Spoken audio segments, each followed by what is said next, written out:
Okay dear friends, next देखते हैं। Next industries के अंदर नेक्स्ट हमारा बनता है स्मॉल स्केल एंड कोचरेज इंडस्ट्रीज़।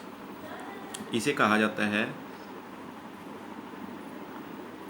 लघु एवं कुटीर उद्योग। अब सबसे पहली चीज़, लघु एवं कुटीर उद्योग हैं क्या आपके? लघु एवं कुटीर उद्योग है कॉटेज इंडस्ट्रीज़। कॉटेज इंडस्ट्रीज़ हैं आपकी जिनको कोई एक इंडिविजुअल स्टार्ट करता है और इंडिविजुअल स्टार्ट करके वो अपने फैमिली मेम्बर्स की हेल्प से इनको रन करता है।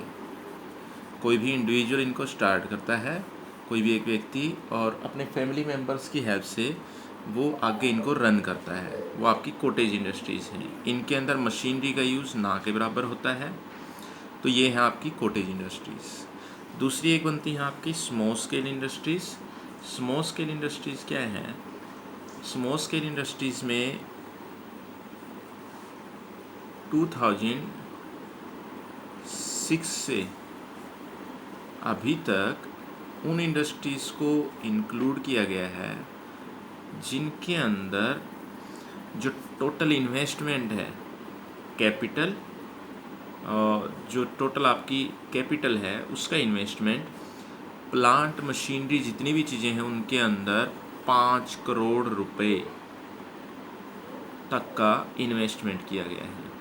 यानी ये कहता है कि कॉटेज इंडस्ट्रीज़ तो आपकी जो कोई भी इंडिविजुअल स्टार्ट करता है बिना किसी मशीनरी के हेल्प के स्टार्ट की जाती हैं, जबकि जो आपकी स्मॉल स्केल इंडस्ट्रीज़ हैं, स्मॉल स्केल मीन्स नाम से ही पता चल रहा है स्मॉल स्केल, यानी जो स्मॉल स्केल पर प्रोडक्शन करती हैं।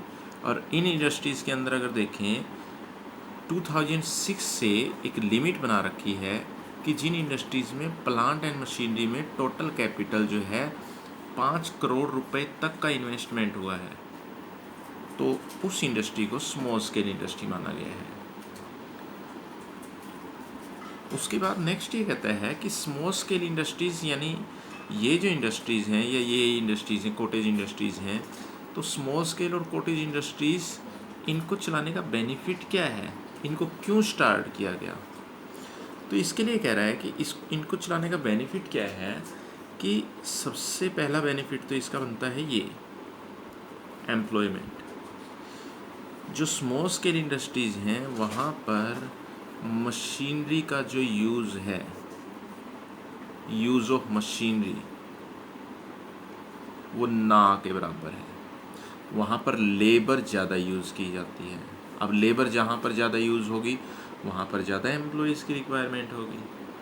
तो ये कहता है इसके अंदर स्मॉल स्केल इंडस्ट्रीज़ के अंदर मशीनरी का यूज़ ना के बराबर होता है। जो मैक्सिमम यूज़ है वो आपका लेबर का किया जाता है। जैसे अगर हम एक बार चेक करके ही देखें, अगर छोटा सा एग्जांपल लें तो 2014-15 का जैसे इसने डाटा दिया है, 14-15 में लगभग 12 करोड़ लोगों को इनके अंदर रोजगार प्राप्त हुआ था। 12 करोड़ को 2014-15 की बात कह रहा है ये। आज की डेट में अगर देखें, जैसे पीछे कुछ टाइम पहले इनके ऊपर ज़्यादा कंसंट्रेट किया गया था कि एसएसआई जो हैं, स्मॉल स्केल इंडस्ट्रीज़, इनको किसी तरह से इनकी ग्रोथ ज़्यादा की जाए। उसका रीज़न बस यही है कि इन इंडस्ट्रीज़ के अंदर जो एम्प्लॉयमेंट है वो बहुत ज़्यादा लोगों को मिलता है। उसके बाद एक ही कहता है इक्वल डिस्ट्रीब्यूशन ऑफ वेल्थ। इसे कहा जाता है धन का समान बंटवारा। धन का समान बंटवारा। अब इसमें कहता है कि जो एसएसआई हैं उनकी वजह से जो वेल्थ का डिस्ट्रीब्यूशन है, जो धन है, धन का समान बंटवारा होता है। रीज़न क्या है यहाँ पर, ऐसा क्यों है कि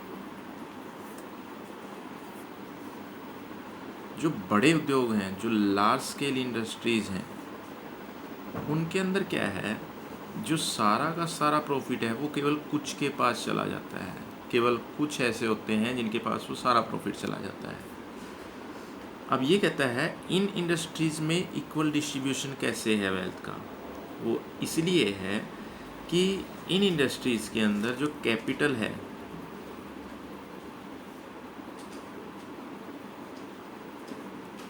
वो कुछ लोगों के पास नहीं होती है, वो बहुत से लोगों के पास होती है। यानी वो ये कहता है कि वो थोड़ी थोड़ी थोड़ी थोड़ी थोड़ी डिस्ट्रीब्यूट कर दी जाती है, और जो फिर इनकम आती है उससे उसी इनकम को बराबर बराबर बांट लिया जाता है, इक्वल इक्वल बांट लिया जाता है।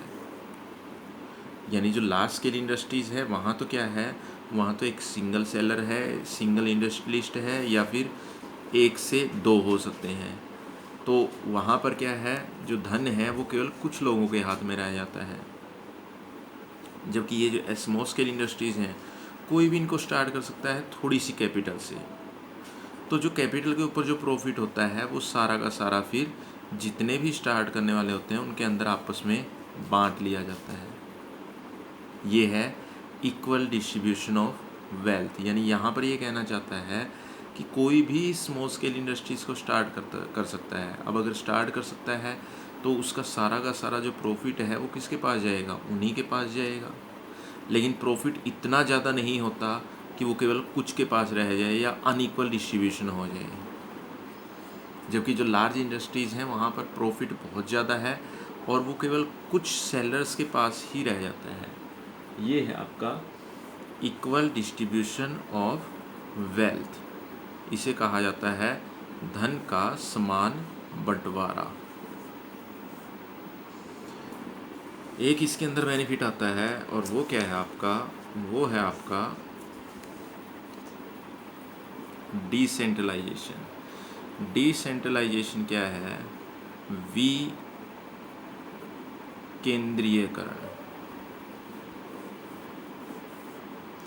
अब विकेंद्रीयकरण क्या है, यहाँ पर विकेंद्रीयकरण में जैसे बता रहे हैं, विकेंद्रीयकरण क्या है, विकेंद्रीयकरण है कि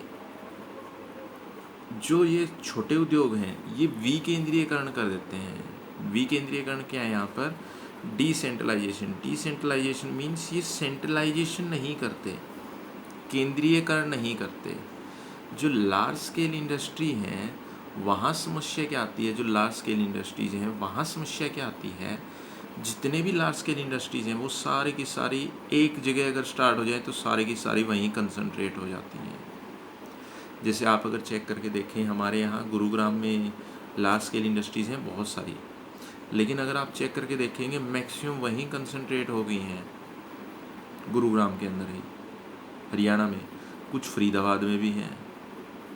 लेकिन जो स्मॉल स्केल इंडस्ट्रीज़ हैं, स्मॉल स्केल इंडस्ट्रीज़ में बेनिफिट क्या है कि जो स्मॉल स्केल इंडस्ट्रीज़ हैं वो केवल एक जगह कंसंट्रेट नहीं करती, बहुत सी जगह उनको ओपन कर दिया जाता है। यानी कोई भी उनको स्टार्ट कर सकता है। अब कोई भी स्टार्ट कर सकता है तो वो कहीं भी स्टार्ट कर सकता है। तो समस्या ये है कि जो लार्ज स्केल इंडस्ट्रीज़ है, अब लार्ज स्केल इंडस्ट्रीज़ में क्या है, लार्ज स्केल इंडस्ट्रीज़ अगर बाई चांस कोई इमरजेंसी आ जाती है, जैसे वार टाइम आ जाता है, युद्ध का समय आ जाता है, तो कोई भी एनिमी कंट्री इनको एकदम से नष्ट भी कर सकती है। क्यों? क्योंकि ये एक जगह ही सेंट्रलाइज होती हैं, एक ही सिटी के अंदर होती हैं। जबकि जो एसएसआई हैं वो डिफरेंट डिफरेंट सिटीज़ में हैं, तो वार टाइम में भी इनको नष्ट करने के बारे में कोई नहीं सोच सकता। तो ये समस्या सबसे बड़ी आती है। तो ये है आपका डिसेंट्रलाइजेशन। जैसे आप एग्जांपल के लिए लेना चाहिए एसएसआई, अगर आप अपने आसपास भी देखेंगे छोटी छोटी इंडस्ट्रीज़ जो लो लेवल पर आपकी स्टार्ट हो चुकी हैं, वो लो लेवल पर इंडस्ट्रीज़ आपकी कहीं भी आपको मिल जाएंगी। जो लार्ज स्केल पर नहीं है, जो स्मॉल स्केल पर आपकी स्टार्ट की गई है, वो आपको अपने आसपास कहीं भी मिल जाएगी। तो उन इंडस्ट्रीज़ को आप देख सकते हैं। जैसे आप अगर देखना चाहें जो ऑयल इंडस्ट्रीज़ हैं, या अगर आप देखना चाहें जो जो लोकल आइटम्स बनाती हैं, वो ज़्यादा आपकी एसएसआई में काउंट की जाती हैं बाकायदा। लेकिन ये ध्यान रखें कि उसके अंदर जो इन्वेस्टमेंट लिमिट बताई गई है, इन्वेस्टमेंट लिमिट वही हो, वहीं तक की हो जहाँ तक की बताई गई है। तो ये कुछ इंपॉर्टेंस के पॉइंट है, एक आपका एम्प्लॉयमेंट, दूसरा आपका इक्वल डिस्ट्रीब्यूशन ऑफ इनकम और डिसेंट्रलाइजेशन।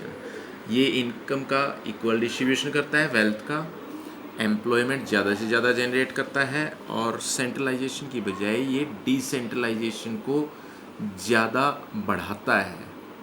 तो ये आपकी स्मॉल स्केल इंडस्ट्रीज़ के कुछ बेनिफिट्स थे।